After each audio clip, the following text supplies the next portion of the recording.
देखिए, जवानी का जो समय होता है ये बहुत ही ज्यादा कठिन समय होता है। और कठिन इसलिए होता है क्योंकि इस समय इंसान बेवकूफ होता है। यही वो समय होता है जब एक इंसान को सुनने, समझने और सीखने की सबसे ज्यादा जरूरत होती है। और यही वो समय होता है जब वो कुछ भी सुनना पसंद नहीं करता। समझना और सीखना तो फिर बहुत दूर की बात हो गई। इस वीडियो में मैं आपको चाणक्य नीति के वो 12 श्लोक बताऊंगा जिनको अगर आपने सीख लिया तो आप बहुत सारी बेवकूफियां करने से बच जाएंगे। क्योंकि ये चाणक्य नीति का आखिरी भाग है, इसको बहुत ही ज्यादा ध्यान से सुनिएगा। सबसे पहला श्लोक देखिए, हर किसी को अपना दोस्त मत समझिए। एक सच्चा दोस्त केवल वही होता है जो इन 6 जगहों पर आपकी मदद करता है। सबसे पहली चीज, बीमार होने पर। दूसरी चीज, परेशानी होने पर।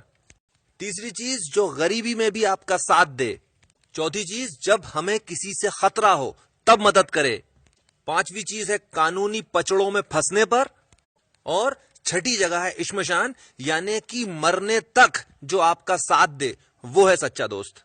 तो जिन लोगों को आप अपना दोस्त समझते हैं, आप उनको जब इन 6 कसौटियों पे परखेंगे तो आपको पता चलेगा कि आपके बहुत ज्यादा हो जाएं तो 2 दोस्त होंगे, तीसरा तो हो नहीं सकता।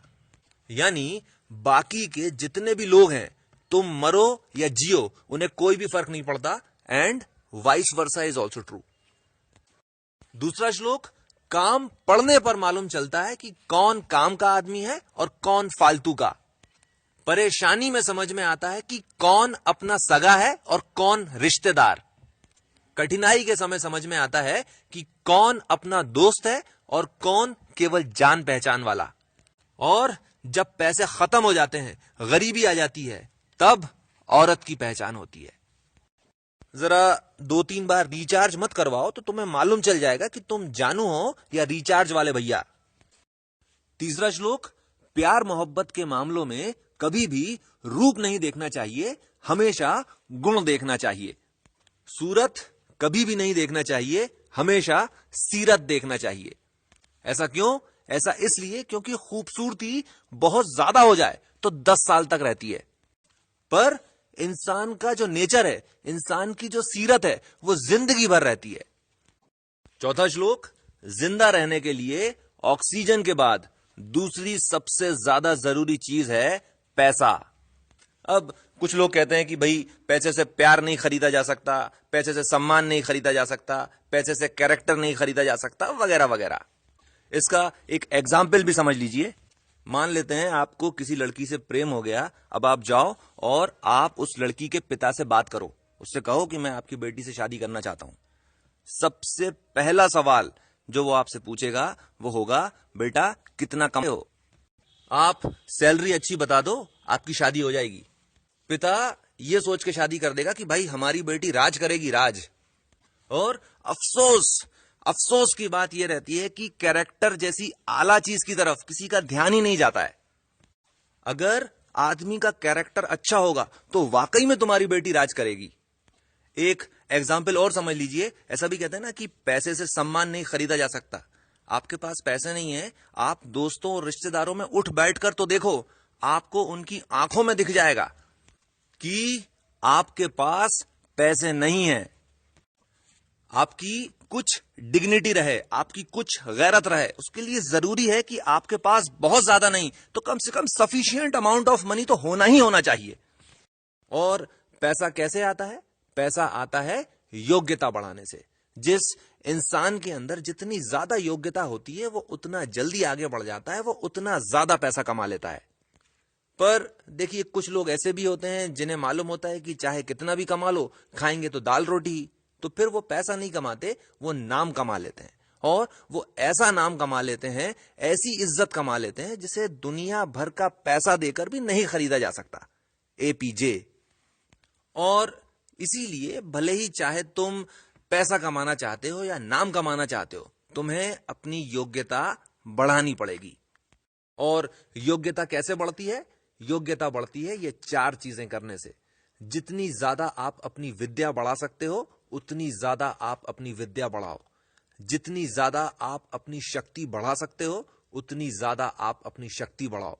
जितना ज्यादा आप धन कमा सकते हो, उतना ज्यादा आप धन कमाओ। और जितनी ज्यादा आप सेवा कर सकते हो, उतनी ज्यादा आप सेवा करो। और जब आप जितनी ज्यादा और उतनी ज्यादा पर खेल रहे हो, तो आपको इस चीज का ध्यान रखना है कि अति हर चीज की बुरी होती है। आपको कहीं पर भी ओवर एक्टिंग नहीं करना है। 8वां श्लोक, खाने पीने के मामलों में, पैसों के लेन देन में और विद्या ग्रहण करते समय यानी कि तालीम लेते वक्त कभी भी शर्म नहीं करना चाहिए। जो इंसान इन 3 मसलों में तकल्लुफ करता है, उसको जिंदगी भर तकलीफ होती रहती है। 9वां श्लोक, पराई औरतों को बिल्कुल अपनी मां के समान समझना, पराई दौलत को एकदम मिट्टी के समान, और दूसरे के सुख दुख को अपना सुख दुख समझना। जो ये 3 चीजें कर लेता है, वो फिर फालतू के पचड़ों में पड़ता ही नहीं है।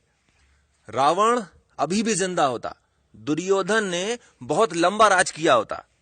इस चीज को थोड़ा सा समझ लीजिए। देखिए, आपके साथ जो पड़ती हैं, आप उनके साथ उसी तरह से पेश आइए जिस तरह से आप अपनी मां के साथ पेश आते हैं। अरे ये क्या फालतू का काम है यार, मैं नहीं करूंगा इसको, मैं नहीं जानता, चुपचाप रहो यार तुम। देखो, जितनी तकलीफ हमें अपनी मां को देना थी, वो हमने तब दे दी थी जब हम पैदा हो रहे थे।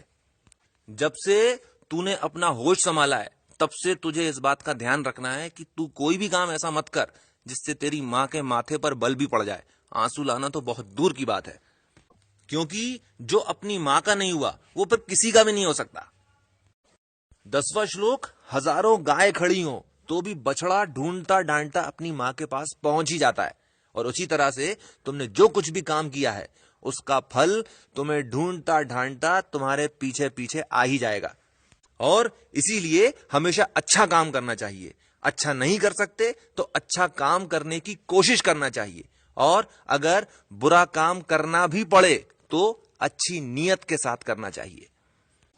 11वां श्लोक, देखिए, कोरी पॉजिटिव थिंकिंग से कुछ नहीं होता। निगेटिव थिंकिंग होना बहुत ही ज्यादा जरूरी है।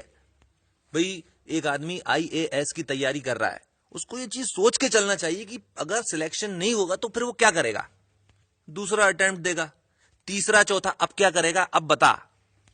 पॉजिटिव थिंकर ये कहेगा कि भाई आप ऐसा सोचते ही क्यों हो कि आपका सिलेक्शन नहीं होगा। आप ऐसा सोचो कि मैं कुछ भी हो जाए, मैं असफल हो ही नहीं सकता। क्यों? बारात में आए हो।